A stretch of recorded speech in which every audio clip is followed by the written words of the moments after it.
Good morning mga future kapitbahay and future kapitbahay.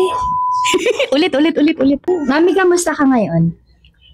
Kamusta ikaw ngayon? Now, ang buhay ko ngayon ay pobre. Grabe naman sa pobre. Good morning mga future kapitbahay and mga kapitbahay. Andito ako ngayon sa province. Kasama ko ang aking lola na master sa pananahi. Ayan, hindi ako ahente ngayon. Kaya, ako isang apprentice.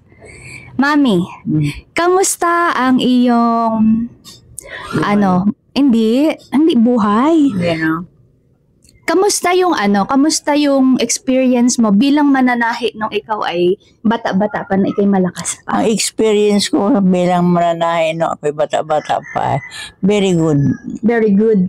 Ano-ano yung mga experience mo? Mananahi. All kinds of... All kinds of? All kinds of... Tingnan ka dito sa camera. All kinds of... Ano? All kinds of... nalimutan ko na. Nalimutan mo na. Alalahanin. All kinds of design. All kinds of design. Oh. Ano pa? Ano experience mo nung ikaw ay nananahi sa Saudi? My experience in Saudi. Huwag ng English yun, Tagalog na lamang. Ang experience ko nung ako'y nasa Saudi ay tabas ako lang ng tabas. Tapos? Ako ang cutter eh. Ikaw ang master cutter? Oo. So, ano yung importansya ng pagiging master cutter mo doon?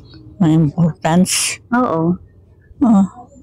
Kapag hindi maganda yung tabas, hindi maganda ang lapat ng damit. Tama ba?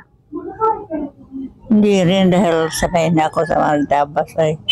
Hindi, ano nga yung kahalagahan ng pagiging master cutter? Kapag hindi magaling ang master cutter, ano mangyayari sa damit? Wala, pangit no? Pangit.